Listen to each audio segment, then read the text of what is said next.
Thank you, Dennis. Good morning, everyone. And our guest today is Liz Hilyard. You probably know her. She's now a Scottsbluff City Council member, and she's also part of this group that is the Call to Action group, which was formed after some comments and statements made at the State of the Valley presentation by County Board Chair Mark Masterton about how we need to get solve some of the problems in the community. And so this Call to Action group had their second meeting last night.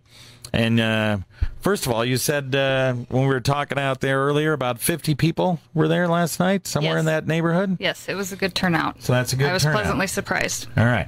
But the one thing we need, we have education people there, we have government people there. Social services was well Social represented. Services, but talk about some of the other things we really need for that group.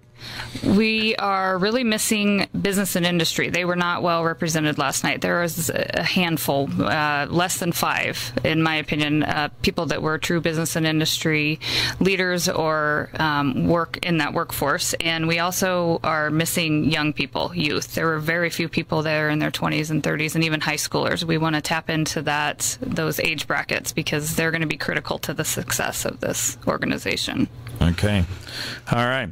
So explain exactly what you guys wanted to do last night. Much of the night, I guess, was breaking out into groups and trying to figure out what your mission is, right? Yes. And a good part of the first hour we spent basically just introducing ourselves and giving our backgrounds, why we were there, what we were passionate about. And out of that came some common themes, some threads of concerns, areas that we felt we could do better on as a community. And that's where the 6 small groups came from and the items that each group were tasked with. Okay. So when you got these 6 groups together, what do they all involve? What do they involve? What are the topics we're talking about here? The first one is business development, which would be the growth, support, expansion of business and industry within our communities. The second one was family and health and supporting stability of families in our communities. The third one was community involvement, how to get people involved, and we really, there's a heavy focus on youth and getting youth involved. And then also business and industry was brought up again. The fourth group was education. Fifth group was jobs and workforce development, and that overlaps with number 1, the business development, and that we're looking to align the skills and talent and abilities of our workforce with these new jobs that we're looking to create and jobs that are available. And number 6 was regional cooperation. There's a lot of good stuff going on. We just need to make sure we aren't duplicating efforts. Yeah. Okay. So, and we're not just talking Scottsbluff and Gering, we're talking the entire county, right? Exactly. And we're not going to limit it just to Scottsbluff County. We don't want to bite off more than we can chew at this point. Anybody's welcome.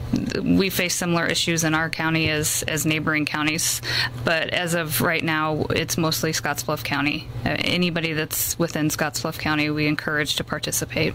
Okay.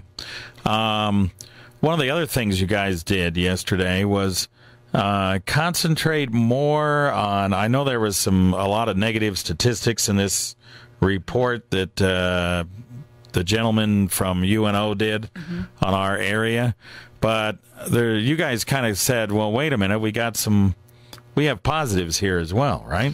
Right, and we didn't want the tone of this meeting. It wasn't about sitting around and bashing our community and all the negatives. It was, what do we have that are assets that we can capitalize on?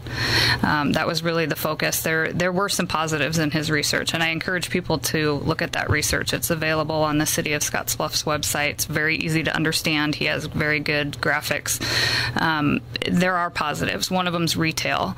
We have twice the amount of retail dollars that would be expected for our population base. So that's a positive, and we need to capitalize on that. And that was a focus of each group, was let's not spend all of our efforts on the negatives. Let's try to minimize the challenges, but really capitalize on the assets that we have. All right. We'll talk more right after this. For 3 generations, Jala Funeral Home has been here to help you through the trying times of losing a loved one. With an experienced staff of over 100 years of experience, we're still here to assist you in all of your planning needs with professional and personal attention to every detail. We've been helping families since 1962 with unparalleled service and artistry. Now, 3 generations later, we are able to serve the entire Nebraska Panhandle with the finest in funeral service, a proud past, and a promising future. Jala Funeral Home, our family serving your family for 3 generations. All right, we are back on News Extra. Liz Hilyard is here to kind of give us an update on how we did with this call to action group last night that met for the second time for several hours and about 50 people there. They broke into 6 different subgroups and started working on some of the issues involving our community, including business development, labor workforce, strength of family, community involvement, education, some of those things. And I guess one of the things you guys did want to do before we get into what you guys thought were the strengths and weaknesses of the community was you wanted to at least start looking at leaders. And I guess there were 4 people that said they might be interested in doing that, right? And yes. that happened at the very end of the meeting. Yes, right? we kind of ran out of time because it was a 3-hour meeting, which was great that everybody was able to stay for that. Right at the end, there were 4 people that volunteered that were going to turn their names and contact information into the Scottsbluff Assistant City Administrator, which was great. So I think 4 people out of 50 to volunteer to chair a committee that big. That was awesome. All right. So once they get a chairman, we'll talk about who that person might be. Mm-hmm. But you talked about concentrating on strengths and then looking at the weaknesses. So what did you guys determine out of all these different 6 things that were some of the strengths of this community? The quality of life that we have to offer, that we're a very giving, philanthropic community. If people need help, the community steps up to help them. There's a lot of community support for organizations like this. We have good jobs. There's a lot of jobs available. We just need to figure out how to fill them. Okay, so we got to match up. We have to match up the people with the jobs, or at least get them skilled enough. Correct. To handle. Correct. Right? And that's why we need education to be a big part of this as well. Okay. All right. Now, some of our weaknesses, that labor force you talked about, trying to get a labor force that is maybe qualified enough to take some of the jobs Correct. that we have. I know Nation Star has some issues with that once in a while, getting labor force that's qualified to do that particular stuff. What were some of the other things? Retention is hard. That was a common thread, is getting people to come into our community and stay here longer than 2 years, which we've all seen that's a problem everywhere across the state. We have geographic challenges. Lack of manufacturing, you mentioned? Yes, lack of manufacturing was one. We lag behind other non-metropolitan areas. That was another statistic that the gentleman from UNO presented, was compared to other non-metropolitan areas, we do lag behind significantly in manufacturing. We're ahead in retail, but manufacturing, we need a lot of improvement.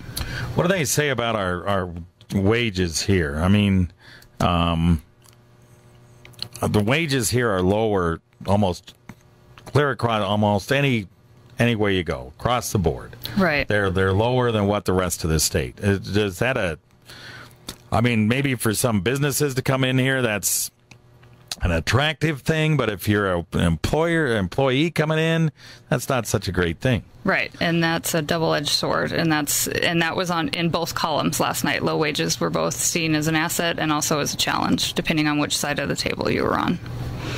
My personal opinion is if you have better wages, then you have better people coming into the town. That's just my personal opinion. So. And our population growth is that was a big focal point of the research, was that we've had a small amount of growth over these last 2 decades, but we're getting to the point where the gap is closing, and we are potentially going to see some population loss in these coming years and decades. So we need to get jobs. We need people. And we need good paying jobs.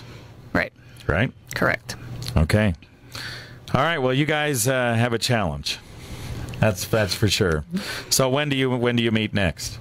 We didn't set that in stone. That will be coming. I know Nathan at the City of Scottsbluff is going to be compiling all the minutes, and each one of the 6 subcommittees has a leader, so to speak, and so that person will be heading up their subcommittee. But we're really right now working to bring more people in, and so as soon as we get information about when the next meetings will be, we'll get that out in the public so that people know. But our task, our call to action last night, was to get more business and industry and younger people to participate.